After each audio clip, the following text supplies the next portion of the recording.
Okay ठीक है, मैं चालू कर रहा हूँ। तो ये जिसका भी ऑडियो चालू है बंद कर दो एक बार, है ना। ओके, तो देखो आज का अपना टॉपिक है बायोट सैवेट लॉ। देखो ये लॉ है ना, बहुत बहुत इंपॉर्टेंट है। ये क्यों इंपॉर्टेंट है ये तुम्हें अभी पढ़ के पता पड़ेगा, क्योंकि जो अपना ये टॉपिक है ना, मैग्नेटिज्म, इसमें मैग्नेटिक फील्ड कैसे निकाली जाती है, बायोट सैवेट लॉ उसका सबसे इंपॉर्टेंट पार्ट है। मतलब बायोट सैवेट लॉ में हम ये सीखेंगे कि अगर कहीं पे भी करंट फ्लो कर रहा है तो उसके आसपास क्या होती है, मैग्नेटिक फील्ड। तो उस मैग्नेटिक फील्ड की वैल्यू क्या होगी। तो बायोट सैवेट लॉ का सबसे इंपॉर्टेंट काम क्या है, बायोट सैवेट लॉ का यूज ये है कि ये मैग्नेटिक फील्ड निकालने के काम आता है ना। तो बायोट सैवेट लॉ होता क्या है और इसका फॉर्मूला क्या है, आप तब ध्यान से देखेंगे। देखो, तो मान लो कि ये कोई करंट कैरिंग वायर है। सपोज करो कि इस वायर में आपका करंट इस तरीके से फ्लो कर रहा है, ठीक है। और यहां पे मैं कोई छोटा सा लेंथ एलिमेंट लेता हूं, मान लो वो लेंथ एलिमेंट है डीएल, और आपका करंट का है, करंट उस तरफ है। तो याद रखना ये जो लेंथ वेक्टर होगा ना, इस लेंथ वेक्टर की वही डायरेक्शन होगी जो करंट की होगी। मान लो करंट आपका अगर इस तरीके से है तो आपका लेंथ वेक्टर भी कहां होगा, इधर की तरफ। करंट अगर ऊपर की तरफ है तो लेंथ वेक्टर भी कहां होगा, लेंथ वेक्टर भी कहां होगा, ऊपर की तरफ। तो याद रखना ये जो लेंथ वेक्टर होता है इसकी डायरेक्शन करंट के पैरेलल होती है। और मान लो कि मुझे इस पॉइंट पे, सपोज करो कि यहाँ पे कोई पॉइंट है पी, मुझे इस पी पे मैग्नेटिक फील्ड पता करनी है। तो आप क्या करो, इस लेंथ एलिमेंट को इस पॉइंट से ज्वाइन करो, इसको इससे ज्वाइन कर दो। और मान लो ये है आर। आर मतलब ये वो वेक्टर है जो जिस पॉइंट पे मैग्नेटिक फील्ड पता करनी है और जो आपका लेंथ वेक्टर है उन दोनों को ज्वाइन करने वाला वेक्टर है। वो कौन सा वेक्टर है, आपका आर वेक्टर। और मान लो कि ये वाला एंगल है थीटा। तो अभी तक कितने पैरामीटर आ गए, एक तो आ गया करंट, एक आ गया length element. Length element current के पैरेलल होता है। ये पॉइंट पी है, तो पॉइंट पी और लेंथ एलिमेंट के बीच में जो डिस्टेंस है वो डिस्टेंस होती है आर, और लेंथ एलिमेंट और आर के बीच में जो एंगल होता है वो होता है थीटा। तो ये सारे पैरामीटर है, ये तुम्हें अपना समझ में आएंगे। तो इस छोटे से लेंथ एलिमेंट के कारण जो छोटी सी मैग्नेटिक फील्ड होगी, ध्यान से देखना वो किस किस पे डिपेंड करेगी। एक तो मैग्नेटिक फील्ड डिपेंड करेगी करंट पे, जो लॉजिकली भी यही है क्योंकि करंट है इसलिए मैग्नेटिक फील्ड है, तो मैग्नेटिक फील्ड करंट पे डिपेंड करेगी। एक आपकी मैग्नेटिक फील्ड डिपेंड करेगी कि आपका लेंथ एलिमेंट कितना बड़ा है ना, डीएल। क्योंकि अगर आपका वायर लंबा होगा तो उसमें नंबर ऑफ इलेक्ट्रॉन ज्यादा होंगे, इलेक्ट्रॉन ज्यादा होंगे तो करंट ज्यादा फ्लो करेगा, है ना। तो जितना लंबा वायर होगा उसमें नंबर ऑफ इलेक्ट्रॉन ज्यादा होंगे। तीसरा आपका जो पैरामीटर है वो है आपका inversely proportional to R square. मतलब आप जितना करंट से दूर जाओगे मैग्नेटिक फील्ड कम हो जाएगी। ये कुलम्ब्स लॉ के जैसा ही है, इनवर्सली प्रोपोर्शनल टू क्या हो जाएगा तुम्हारा, आर स्क्वायर। और एक अजीब पैरामीटर है वो है आपका साइन थीटा। तो याद रखना इलेक्ट्रिक फील्ड में थीटा की डिपेंडेंसी नहीं होती, मैग्नेटिक फील्ड में थीटा की डिपेंडेंसी होती है। ये सबसे बड़ा डिफरेंस है इलेक्ट्रिक फील्ड और मैग्नेटिक फील्ड का। तो इन चारों प्रोपोर्शन को जब हम रिप्लेस करेंगे तो आपका जो फॉर्मूला आएगा, देखो इन चारों प्रोपोर्शनल की जगह कांस्टेंट आएगा म्यू नॉट अपॉन 4 पाई, और यहाँ पे आपका आ जाएगा I D L sine theta upon R square. सबसे पहले मैं एक क्वेश्चन तुम्हें इसका सॉल्व कराऊंगा, और याद रखना यहाँ पे जो म्यू नॉट अपॉन 4 पाई है, इस म्यू नॉट अपॉन 4 पाई की वैल्यू होती है 10⁻⁻⁷ टेस्ला मीटर अपॉन एम्पियर। इस कांस्टेंट की वैल्यू को अपनी कॉपी में लिख लो, और मैग्नेटिक फील्ड की वैल्यू को लिख लो mu naught upon 4 pi I D L sine theta upon R square. तो इससे हम लोग क्या निकाल सकते हैं, इस फॉर्मूले से हम मैग्नेटिक फील्ड की सिर्फ वैल्यू निकाल सकते हैं। डायरेक्शन का तरीका मैं तुम्हें निकालना बताता हूं, पहले इस फॉर्मूले को अपनी कॉपी में लिख लो क्योंकि इसका मैं तुम्हें न्यूमेरिकल सॉल्व करा रहा हूं अभी। तो small magnetic field due to small current element will be equal to mu naught upon 4 pi, I मतलब करंट, डीएल मतलब लेंथ एलिमेंट कितना बड़ा है, साइन थीटा मतलब लेंथ एलिमेंट और आर के बीच में कितना एंगल है, और आर मतलब आपका पॉइंट और लेंथ एलिमेंट के बीच में कितने डिस्टेंस है। और म्यू नॉट अपॉन 4 पाई की वैल्यू होती है 10⁻⁷ टेस्ला मीटर अपॉन एम्पियर। एक बार इस फॉर्मूले को लिख लो, फिर एक क्वेश्चन मैं सॉल्व कराऊंगा, अगला क्वेश्चन तुम लोगों को सॉल्व करना है। जल्दी लिख लो इस क्वेश्चन को अपनी कॉपी में। सर ये वाला फिर से एक बार समझा दोगे क्या? हाँ चल, मैं एक बार वापस समझा देता हूँ, मैं एक बार ना 2 मिनट वापस समझाता हूँ क्योंकि बहुत इंपॉर्टेंट है ये। तो मान ले कि ये एक वायर है जिसमें तेरा करंट फ्लो कर रहा है आई, ठीक है। और मान ले कि मैं यहाँ पे छोटा सा लेंथ एलिमेंट लेता हूँ डीएल, मतलब मैं इस वायर का थोड़ा सा पोर्शन ले रहा हूँ, और ये डीएल एक वेक्टर क्वांटिटी है, और इस डीएल की डायरेक्शन वही होगी जो करंट की होगी। और मान लीजिए डीएल से आर दूरी पे कोई पॉइंट है पी, और मुझे पी पे मैग्नेटिक फील्ड पता करनी है, और मान ली ये वाला एंगल तेरा है थीटा। ये थीटा कौन सा एंगल है? लेंथ एलिमेंट और आर के बीच का एंगल है थीटा। तो यहाँ पे जो मैग्नेटिक फील्ड होगी ना छोटी सी, वो तेरी होगी म्यू नॉट अपॉन 4 पाई, एक कांस्टेंट है, I D L sine theta divided by R square. ये फॉर्मूला तुम्हें याद रखना है। डायरेक्शन में निकालना तुम्हें सिखाता हूँ, पहले अपन वैल्यू निकालना सीखेंगे। मैग्नेटिक फील्ड एक वेक्टर क्वांटिटी है, और म्यू नॉट अपॉन 4 पाई की वैल्यू क्या होती है? 10⁻⁻⁷ टेस्ला मीटर अपॉन एम्पियर, है ना। तो ये फॉर्मूला अगर तुम्हें क्लियर हो गया हो, तो पहले अब मैं क्वेश्चन पे आ रहा हूँ, तो वो पूरा क्वेश्चन मैं सॉल्व करूंगा, अगला तुम्हें सॉल्व करना है। तो मेरे पास ये एक वायर है जिसमें करंट जो है वो ऊपर की तरफ जा रहा है। करंट है मेरा 2 एम्पियर, आई कितना दे रखा है? 2 एम्पियर। और यहाँ पे एक लेंथ एलिमेंट है, छोटा सा लेंथ एलिमेंट, ये कितना है? 0.1 मीटर लंबा है। और यहाँ पे एक पॉइंट है इस जगह, ये पॉइंट है पी, और ये 6 मीटर की दूरी पे। कहाँ पे? 6 मीटर की दूरी पे। ये कितना है? 0.1 मीटर। आई कितना है? 2 एम्पियर। और ये एंगल आपको दे रखा है 30 डिग्री। तो आपको बताना है कि यहाँ पे मैग्नेटिक फील्ड कितनी होगी। तो मैग्नेटिक फील्ड का फॉर्मूला पुट करो, mu naught upon 4 pi I D L sine theta divided by R square. तो mu naught upon 4 pi 10⁻⁷। Current कितना है? 2 एम्पियर।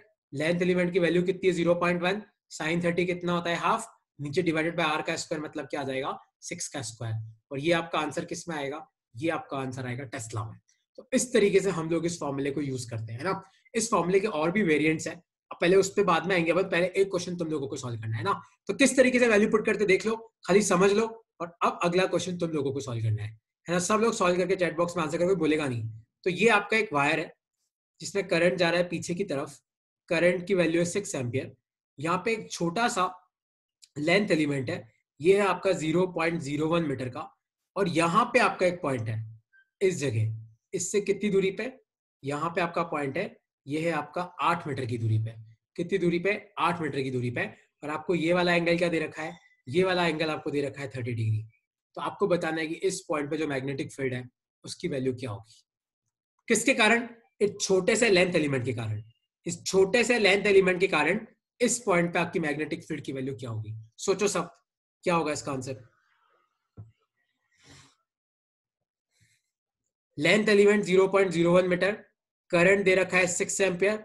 इस पॉइंट से लेके लेंथ एलिमेंट की जो दूरी है वो है 8 मीटर, और आपका एंगल दे रखा है, ध्यान से देखो, ये एंगल दे रखा है 30 डिग्री। तो मेरे को देखना है कि तुम लोग थीटा क्या लेते हो। अब मेरे को चेक करना है कि तुम लोग थीटा क्या लेते हो।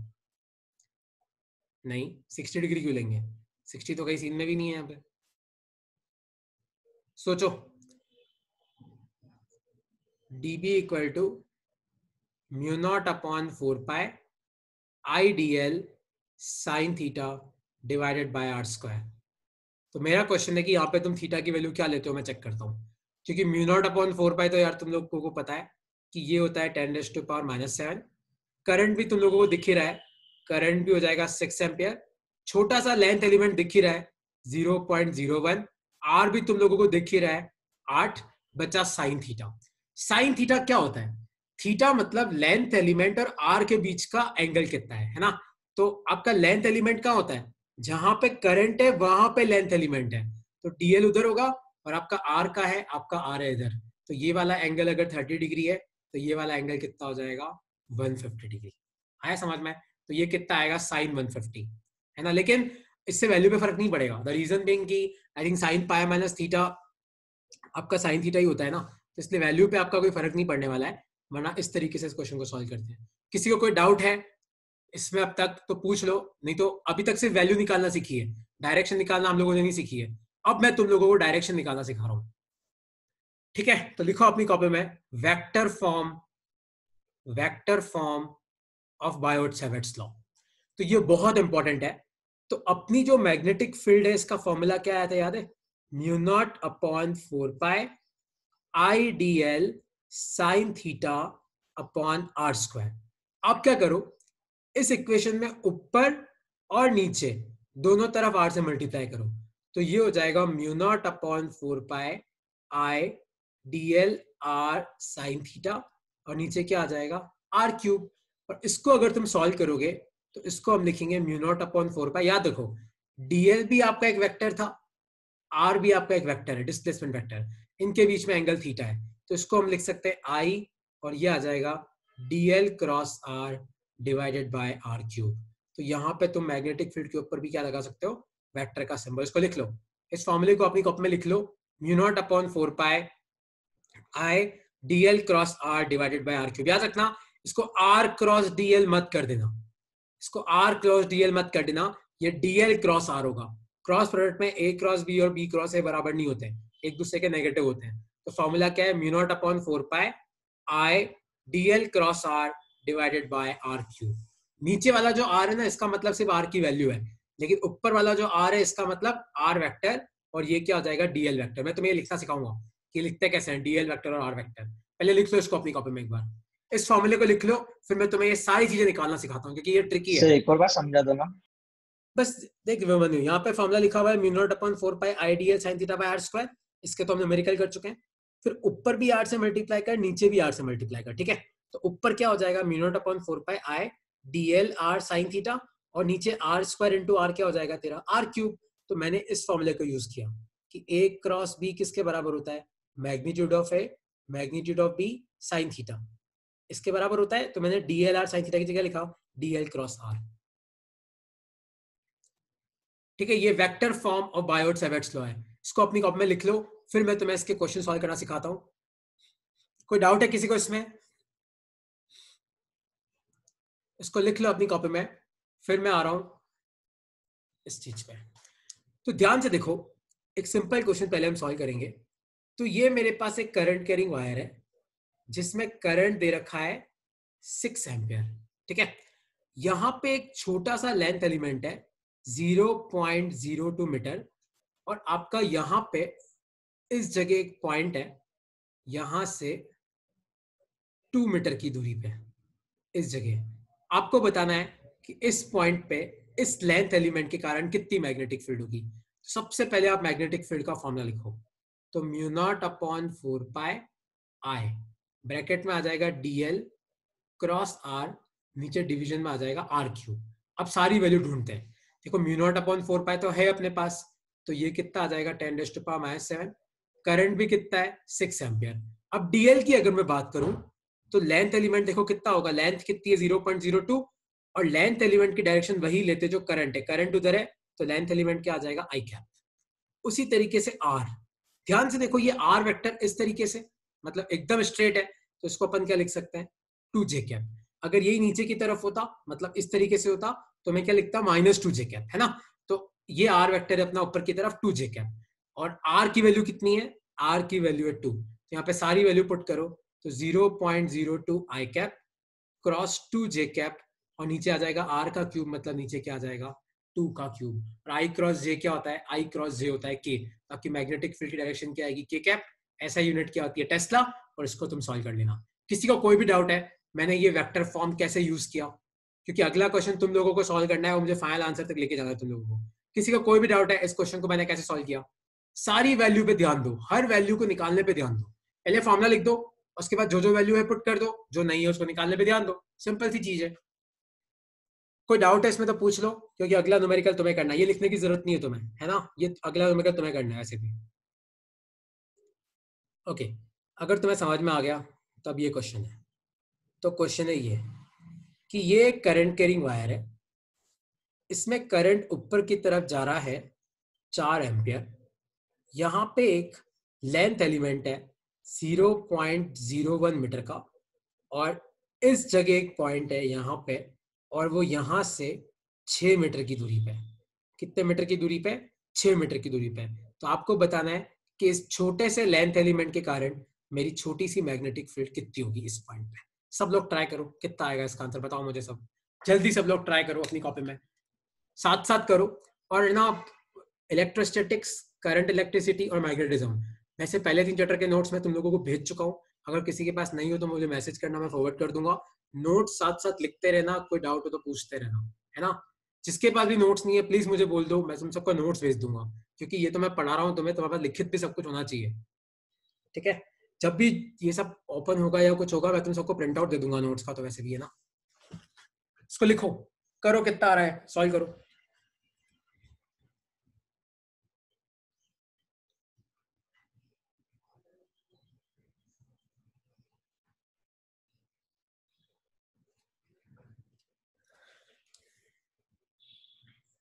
कितना आ रहा है आंसर? सॉल्व करो सब लोग, सॉल्व करो और लिखो उसमें चैट बॉक्स में लिखो, देखो कितना आ रहा है।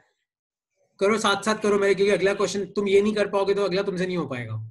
Mu naught upon 4 pi I DL cross R divided by R cube. याद रखना वेक्टर फॉर्म में नीचे आर क्यूब आता है, यानी कि आर स्क्वायर पर टिक करके आ रहे हैं बड़ी खुशी से। और म्यू नॉट अपॉन 4 पाई क्या होता है? 10⁻⁻⁷। करंट कितना है? करंट है 4 एम्पियर। डीएल क्रॉस आर तो ये हो जाएगा 0.01। और यहाँ ध्यान से देखो तो करंट ऊपर है तो लेंथ एलिमेंट भी कहाँ होगा? ऊपर की तरफ। तो यहाँ आ जाएगा जे कैप क्रॉस, ये आ जाएगा 6 आई कैप, और नीचे क्या आ जाएगा? नीचे आ जाएगा 6 क्यूब, और यूनिट क्या होती है? टेस्ला। तो इसको तुम सॉल्व करो तो 1/6 से नीचे का 1/6 चला गया, तो 4 × 10⁻⁻⁷ नीचे आ जाएगा 36 × 0.01, और जे क्रॉस आई क्या होता है? -k cap Tesla. इसको सॉल्व कर लो, ये 4 9 जा 36, तो सॉल्व कर लो, ये इतना तुम्हारा आंसर आएगा, है ना। किसी को कोई डाउट है इसमें तो पूछ लो कि मैंने ये क्वेश्चन कैसे सॉल्व किया। किसी को कोई भी डाउट है तो पूछ लो।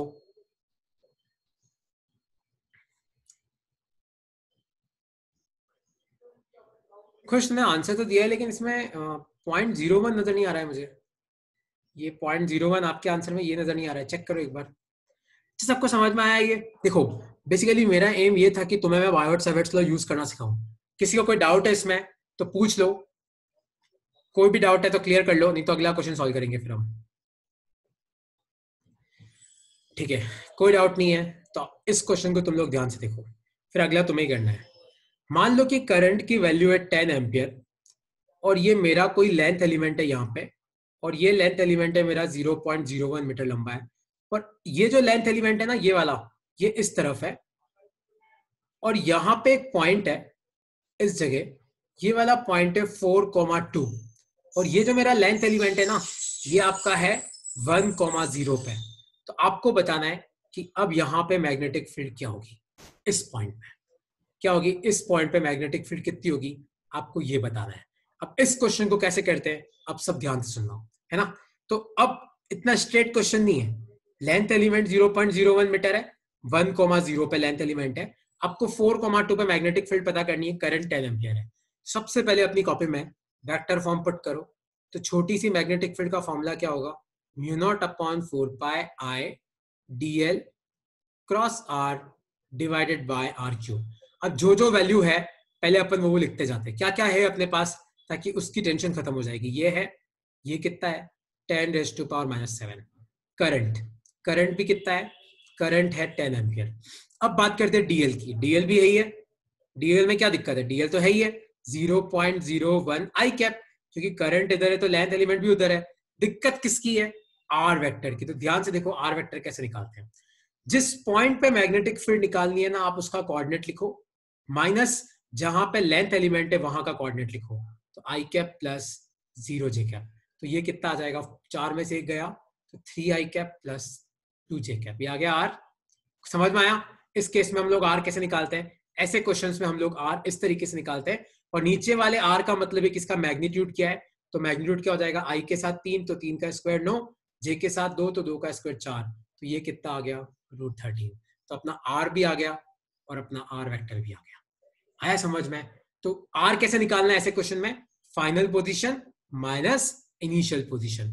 किसी को कोई भी डाउट है तो पूछ लो। ऐसे क्वेश्चंस में आर और मतलब आर वेक्टर और आर की वैल्यू कैसे निकालते हैं, तो इस तरीके से निकालते हैं। आया समझ में? तो सर ये आर की वैल्यू निकालने वाला एक बार आप वापस से रिपीट कर दोगे? देख, आर वेक्टर निकालना है ना, तो जिस पॉइंट पे देखो मैग्नेटिक फील्ड निकालनी है वहां का पोजीशन वेक्टर लिख, तो 4 आई कैप प्लस 2 जे कैप, माइनस जिस पॉइंट पे लेंथ एलिमेंट है वहां का पोजीशन वेक्टर लिख, तो आई कैप प्लस 0 जे कैप, क्योंकि 1,0 है तो आई के साथ 1 आया, जे के साथ 0। इसको सॉल्व करोगे तो कितना आएगा? 4i माइनस आई कितना होता है? 3i, और 2j माइनस 0j कितना होता है? 2j। तो ये आ गया आर वेक्टर, और इसका मैग्नीट्यूड ऐसे निकाल लिया। मैग्नीट्यूड कैसे निकालते हैं? रूट ऑफ आई के साथ जो इसका स्क्वायर प्लस जे के साथ जो इसका स्क्वायर प्लस के साथ जो इसका स्क्वायर। तो इस तरीके से हम लोगों ने निकाल लिया आर। अब तो बस खाली वैल्यू पुट करनी है और ऊपर क्रॉस प्रोडक्ट करना पड़ेगा तुम्हें, है ना। तो इस तरीके से हम लोग सॉल्व करते हैं। कोई डाउट है इसमें तो पूछ लो, क्योंकि अगला क्वेश्चन तुम लोगों को सॉल्व करना है। तो अगले क्वेश्चन में तुम मुझे आर निकाल के बताओगे सब, पर आर का मैग्नीट्यूड निकाल के बताओगे। कोई डाउट है इसमें तो पूछ लो। अच्छा कोई डाउट नहीं है तो अब ये वाला क्वेश्चन देखो। सर 1 मिनट रुको, फिर मैं डेरिवेशन पे आ रहा हूँ, एक इंपॉर्टेंट डेरिवेशन है। हाँ लिखो जल्दी लिख लो इसको। 1 मिनट, वो डायग्राम नहीं बना पाया था मैं। अरे ये स्लाइड तो मैं वैसे ही भेज दूंगा ना, तो मैं इसमें ओके टाइम सर। क्यों वेस्ट कर, तुम जगह छोड़ दो इसकी, है ना। स्लाइड तो वैसे ही भेज ही देता हूँ यार सबको मैं। देखो मान लो कि ये एक वायर है जिसमें करंट ऊपर की तरफ जा रहा है 2 एम्पियर, और यहाँ पे आपका कोई लेंथ एलिमेंट है, मान लो वो है 0.01 मीटर का, और ये जो लेंथ एलिमेंट है ये आपका है 0,3 पे, पर आपको पता करना है कि -2, -4 पे मैग्नेटिक फील्ड कितनी होगी। कहाँ पे 2, -4 पे, और ये कहाँ पे है 0,3 पे। आपको पता करना है कि 2, -4 पे मैग्नेटिक फील्ड की वैल्यू कितनी होगी। आप अपनी कॉपी में फॉर्मूला लिखो और सारी वैल्यूज निकाल के पुट कर दो, क्योंकि मैं एज्यूम करता हूँ कि क्रॉस प्रोडक्ट तो तुम लोगों को करना आता है ना, 11th क्लास में आता है, प्लीज तुम्हें आना चाहिए, और नहीं आता है तो अलग से पूछना, मैं करना बता दूंगा। करो, सॉल्व करो, सब वैल्यू पुट करो, निकालो आर क्या होगा, आर वेक्टर क्या होगा, आर का मैग्नीट्यूड कितना होगा मुझे बताओ चैट बॉक्स में लिख के, और लेंथ एलिमेंट लिख के बताओ कैसे लिखोगे। करो, सॉल्व करो सब जल्दी।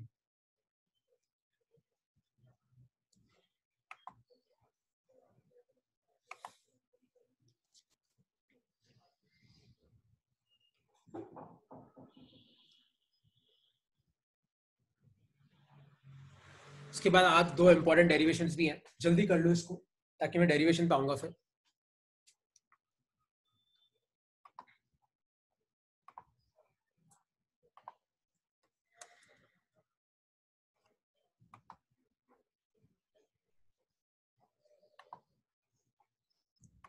देखो तो करंट में तो दिक्कत है ही नहीं, करंट तो 2 एम्पियर है, लेंथ एलिमेंट भी कोई दिक्कत नहीं होनी चाहिए, 0.01 तो वैल्यू, और डायरेक्शन क्या आ जाएगी, देखो करंट ऊपर है तो लेंथ एलिमेंट भी ऊपर की तरफ, तो जे कैप। अब निकालो आर कैप। तो जिस पॉइंट पे मैग्नेटिक फील्ड निकालनी है उसका कोऑर्डिनेट लिखो, 2i cap -4j cap, minus जिस पॉइंट पे करंट एलिमेंट है वहां का लिखो 0i कैप +3j कैप। तो इसको सॉल्व करोगे तो ये कितना आएगा, 2i कैप -7j कैप, ये आएगा। ये तो आ गया आर, और आर का मैग्नीट्यूड निकालो तो रूट ऑफ आई के साथ जो इसका स्क्वायर प्लस जे के साथ जो इसका स्क्वायर, तो आर कितना आ गया तुम्हारा √53। तो बस I D L R R सब कुछ आ गया, बस अब तो बस वैल्यू पुट करनी है। तो μ0/4π I D L cross R divided by R cube.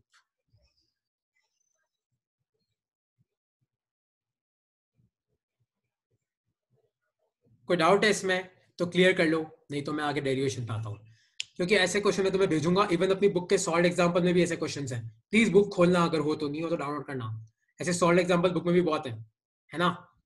Okay, तो ये हो गया अपना बायोट-सैवर्ट लॉ की वैल्यू निकालना, बायोट-सैवर्ट लॉ से डायरेक्शन निकालना, ठीक है। यहाँ पे मैं राइट हैंड वर्ड यूज नहीं करूंगा, क्योंकि वेक्टर फॉर्म से सॉल्व करो आंसर एकदम परफेक्ट आता है ना। तो अब अपन आते हैं नेक्स्ट टॉपिक पे, लिखो अपनी कॉपी में, magnetic field due to a current carrying wire, magnetic field due to a current carrying wire on a point in the line of wire।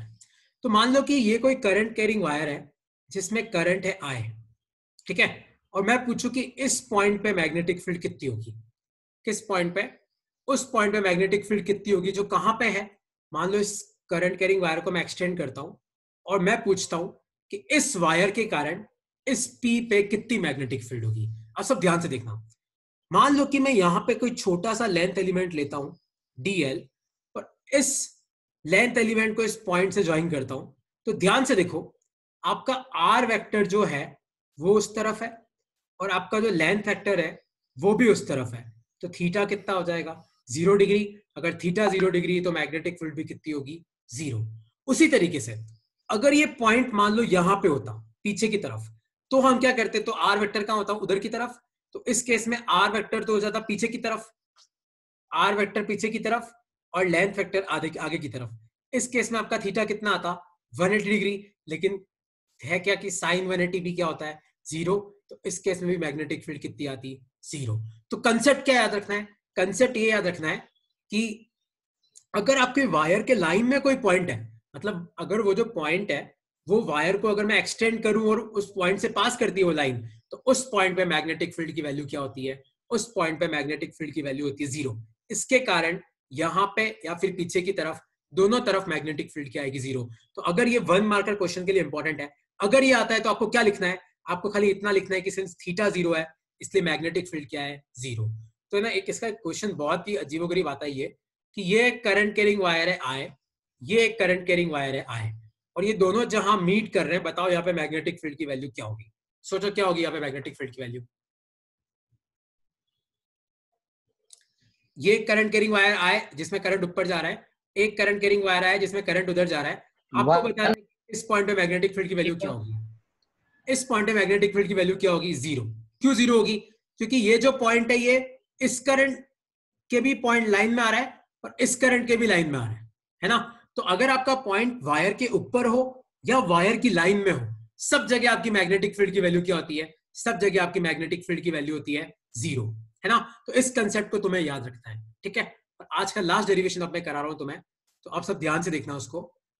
मान लो कि ये एक सर्कुलर लूप है और इस लूप में करंट है I, और इस लूप का जो रेडियस दे रखा है ना, इस लूप का रेडियस आपको दे रखा है R। तो आपको बताना है कि सेंटर पे कितनी मैग्नेटिक फील्ड होगी। सब ध्यान से समझना है इस डेरिवेशन को। तो हम क्या करेंगे, यहां पे सपोज करो कि मैं एक छोटा सा लेंथ एलिमेंट लेता हूं DL, तो उस DL की डायरेक्शन क्या होगी? उधर की तरफ। और आपका R वाला वेक्टर कहां होगा? ये वाला आपका R वेक्टर है। और आपका एंगल कितना है? आपका एंगल कितना आएगा? 90 डिग्री। तो इस छोटे से लेंथ एलिमेंट के कारण छोटी सी मैग्नेटिक फील्ड कितनी होगी? म्यू नॉट अपॉन 4 पाई आई DL साइन 90, और नीचे क्या आ जाएगा? रेडियस का स्क्वायर। ठीक है। अब अगर तुम्हें पता हो या नहीं पता हो, तो अगर आपका रेडियस R है और आपका एंगल थीटा है, तो ये जो आर्क लेंथ होती है ना, ये होती है R थीटा। तो मान लो कि ये आपका छोटा सा एंगल जो है ना, ये आपका D थीटा है, ये R है, तो DL को मैं क्या लिख सकता हूँ? DL को मैं लिख सकता हूँ RD थीटा। मैंने यहाँ पे वेक्टर फॉर्म यूज नहीं किया है, मैंने खाली वैल्यू निकालने के लिए यूज किया है। तो आपकी छोटी सी मैग्नेटिक फील्ड क्या हो जाएगी? म्यू नॉट अपॉन 4 पाई आई। DL की जगह क्या आ जाएगा? RD theta. साइन 90 क्या होता है? 1, और नीचे क्या आ जाएगा? आपका R स्क्वायर। तो एक R से आपका एक R चला गया। इसको इंटीग्रेट करो, इसको इंटीग्रेट करो, तो टोटल डीबी का इंटीग्रेशन तो क्या आ जाएगा? बी। देखो म्यू नॉट कांस्टेंट है अपॉन 4 पाई कांस्टेंट है, आई कांस्टेंट है अपॉन आर कांस्टेंट है, और इंटीग्रेशन में क्या बचा? D theta. और मुझे पूरी मैग्नेटिक फील्ड निकालनी है, मतलब एंगल कहां से कहां जाएगा? 0 से लेकर 2 पाई तक। तो खाली डी थीटा का इंटीग्रेशन थीटा होता है, तो ये आप सॉल्व करोगे तो कितना आएगा? Mu naught I upon 4 pi R into 2 pi, pi से पाई गया, 2 से 2 गया, तक का फॉर्मूला आया mu naught I upon 2r। इस फॉर्मूले को तुम्हें दिल से याद रखना है। ये फॉर्मूला अपने इस चैप्टर के one of the most important फॉर्मूले में से एक है कि एक करंट कैरिंग लूप के सेंटर पे मैग्नेटिक फील्ड की वैल्यू क्या होती है। तो सेंटर पे मैग्नेटिक फील्ड में करंट, सेंटर पे जो मैग्नेटिक फील्ड होती है वो एक तो करंट पे डिपेंड करती है, एक रेडियस आर पे डिपेंड करती है। तीसरा एक और चीज है नंबर ऑफ टर्न्स, उस पर मैं आता हूं, लेकिन इस वैल्यू को अगर अपनी कॉपी में लिख लो, mu naught I upon 2r। Magnetic field due to a current carrying loop at its centre is mu naught I upon 2r। और अगर आपके नंबर ऑफ टर्न्स n है, तो आपकी टोटल मैग्नेटिक फील्ड कितनी हो जाएगी? Mu not ni upon 2r। आपको बस नंबर ऑफ टर्न से मल्टीप्लाई करना है। ये formula one of the most important formula है। लिख लो इस फॉर्मूले का डेरिवेशन, है ना? लिख लो इस फॉर्मूले का डेरिवेशन, और कोई भी डाउट है तो पूछो इसमें।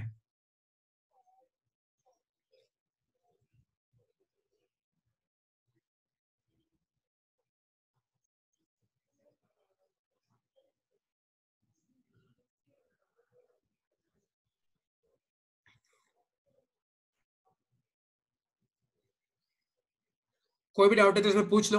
तो हम लोगों ने क्या डिराइव किया है कि एक करंट कैरिंग लूप के सेंटर पे जो मैग्नेटिक फील्ड होती है, एक तो डायरेक्टली प्रोपोर्शनल टू करंट होती है, होनी भी चाहिए, जितना करंट होगा उतनी मैग्नेटिक फील्ड होगी। इनवर्सली प्रोपोर्शनल टू रेडियस, होना भी चाहिए, जितना रेडियस ज्यादा होगा तो आपका पॉइंट करंट से उतना दूर होगा। करंट यहाँ पे है, पॉइंट यहाँ पे, रेडियस ज्यादा होगा तो करंट कम हो जाएगा, क्या मैग्नेटिक फील्ड कम हो जाएगी। और तीसरा नंबर ऑफ टर्न्स पे, जितने ज्यादा टर्न्स होंगे उतनी आपकी मैग्नेटिक फील्ड ज्यादा होगी, है ना? तो किसी को इस फॉर्मूले में कोई डाउट है तो पूछ लो, इस डेरिवेशन को लिख लो। और बस फिर एक लास्ट चीज है और फिर हम खत्म करेंगे।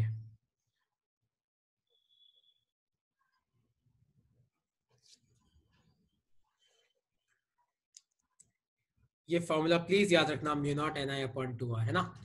तो लिख लिया हो तो मैं नेक्स्ट चीज पे आ जाता हूँ। अगर नहीं लिखा हो तो 2 मिनट रहने देना, मैं भेज दूंगा तब लिख लेना। तो एक पूरा सर्कल अगर है, मतलब पूरा सर्कल है आपका 2 पाई एंगल पूरा है, तो जब पूरा सर्कल है तो मैग्नेटिक फील्ड कितनी होती है, म्यू नॉट एन आई अपॉन 2r। तो एक के लिए कितनी हो जाएगी, एक के लिए हो जाएगी म्यू नॉट एन आई अपॉन 2 पाई को नीचे मल्टीप्लाई करो तो कितना आएगा 4 पाई r। तो मान लो पूरा सर्कल नहीं है, खाली आपका इतना सही है, यहां से लेके यहां तक, मान लो खाली थीटा एंगल तक ही है, तो थीटा के लिए मैग्नेटिक फील्ड क्या हो जाएगी, mu naught N I theta upon 4 pi r। तो magnetic field as a function of theta कितना आता है, mu naught N I theta upon 4 pi r। तो अगर आपका आधा सर्कल ही है तो मतलब आपका आधा एंगल ही होगा, तो थीटा की जगह क्या पुट कर देना, थीटा की जगह पुट कर देना पाई। अगर आपका 1/4 सर्कल ही है तो क्या पुट कर देना, पाई बाय 2। तो इस तरीके से पता करते हैं हम। अगर आपका पूरा सर्कल नहीं है और मान लो आधा सर्कल ही है या एक सर्कल का पार्ट है, तो उसके लिए अपने को क्या चाहिए होता है, उसके लिए अपने को एंगल थीटा चाहिए होता है। क्या चाहिए होता है, एंगल थीटा की वैल्यू चाहिए होती है। पुट कर दो इसको, लिख लो इस वैल्यू को, mu naught N I theta upon 4 pi r। और एक लास्ट चीज याद रखना, अगर आपका करंट क्लॉकवाइज है तो आपकी जो मैग्नेटिक फील्ड होगी वो क्या होगी, आपकी इनवर्ट्स। अगर आपका करंट एंटी क्लॉकवाइज है तो मैग्नेटिक फील्ड क्या होगी, आउटवर्ड्स। ये कैसे पता करते हैं, थंब रूल से। आप आपकी उंगलियां जो है वो मैग्नेटिक फील्ड की डायरेक्शन में लगा लो तो आपका थंब बताएगा कि मैग्नेटिक फील्ड कहाँ होगी। तो सेंटर पे अगर क्लॉकवाइज करंट है तो मैग्नेटिक फील्ड अंदर की तरफ, एंटी क्लॉकवाइज करंट है तो मैग्नेटिक फील्ड बाहर की तरफ। लिख लो इसको। तो ये अपने सारे फॉर्मूले हैं, mu naught N I theta upon 4 pi r, आपका Biot-Savart law, vector form of Biot-Savart law. किसी भी वायर के लाइन में कोई पॉइंट है या वायर के ऊपर पॉइंट है तो 0। अगर कोई सर्कल है तो उसके सेंटर पे मैग्नेटिक फील्ड कैसे निकालते हैं। अगर पूरा सर्कल नहीं है, मान लो हाफ है, क्वार्टर है या कोई एंगल दे रखा है, तो कैसे निकालते हैं। तो ये है आपका बायोट-सैवर्ट लॉ का पार्ट 1। इसका पार्ट 2 बाकी है। अब तक किसी को कोई डाउट है तो पूछ लो। इसका क्विज मैंने तुम सबको भेज रखा है ना। तो एक क्वेश्चन मैं करा रहा हूँ, एक क्वेश्चन मैं तुम लोगों को सॉल्व करा रहा हूँ, फिर तुम लोगों को दिमाग लगाना है क्योंकि अभी टाइम इतना बचा नहीं है इसमें। तो क्वेश्चन है ये कि मान लो कि ये एक वायर है, ये एक वायर है, ये एक वायर है। तो इस वायर में करंट आ रहा है I, इस तरीके से जा रहा है, और इस पॉइंट O पे आपको मैग्नेटिक फील्ड पता करनी है। तो ध्यान से देखो, तो ये जो O पॉइंट है ना, तो इस वायर के कारण तो यहाँ पे मैग्नेटिक फील्ड क्या होगी, 0, क्योंकि वायर की सीध में है। इस वायर के कारण भी यहाँ पे मैग्नेटिक फील्ड क्या होगी, 0, क्योंकि ये भी वायर की सीध में है। और बाकी क्या बचा, ये 1/4 सर्कल, तो इसके कारण कितनी आ जाएगी, mu not, number of turns नहीं दे रखे तो 1, क्योंकि फॉर्मूला क्या होता है, mu naught N I theta upon 4 pi r। Number of turns नहीं दे रखे तो 1, करंट कितना है I, थीटा कितना है पाई बाय 2, क्योंकि आपका कितना है, खाली 1/4 सर्कल ही है, और नीचे क्या आ जाएगा 4 पाई, और मान लो रेडियस है r, तो पाई से पाई आपका चला गया, तो ये कितना आया, क्या आया, mu naught I upon 8r। और ध्यान से देखो तो ये करंट क्या है, ये करंट आपका क्लॉकवाइज है, तो ये आपकी मैग्नेटिक फील्ड कहाँ होगी, इनवर्ट्स। तो इस तरीके से निकालते हैं। कंसेप्ट याद रखना कि वायर की सीध में कोई पॉइंट है या वायर के ऊपर कोई पॉइंट है तो मैग्नेटिक फील्ड की वैल्यू कितनी होती है, 0। तो इसके बेसिस पे आपको एक क्विज सबमिट करना है, जो मैं तुम्हें भेज चुका हूं, है ना। और कोई डाउट है तो हाँ पूछो, हाँ पूछो। इसकी पहली वाली स्लाइड एक बार ओपन करो ना। हाँ ठीक है, तो जिसको अब ये लिखना है लिख लो।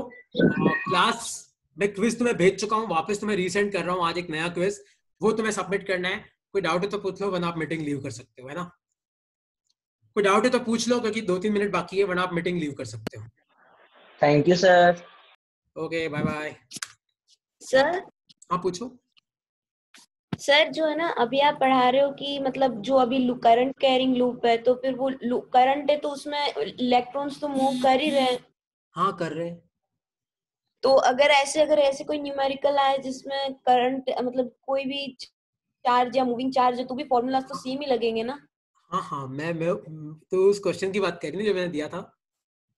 हाँ सर। हाँ मैं सॉल्व करना सिखा रहा हूँ, मैं सिखा रहा हूँ, मुझे उस पर आने दे। वो जो टॉपिक है ना कि जिसमें चार्ज घूमता है, क्यू, वेलोसिटी v से, वो इस चैप्टर का बहुत बड़ा पार्ट है ना। आगे जाके बोर, मैग्नेटन वगैरह काफी कुछ आएगा, तो वो अपने आप ही तेरा कवर हो जाएगा। आज टाइम नहीं था इसलिए मैंने यहीं स्टॉप किया इसको, है ना। वो मैं लूंगा, वो टॉपिक में लूंगा नेक्स्ट क्लास में, वो बाकी है अभी मेरा। Okay sir. ठीक है जिनल, आज मैं ना तुम्हें आज मैं काफी अच्छे क्वेश्चन भेज रहा हूँ, वैसे 5 अच्छे क्वेश्चन भेज रहा हूँ, ट्राई करना है ना 5। Okay sir. Okay bye bye.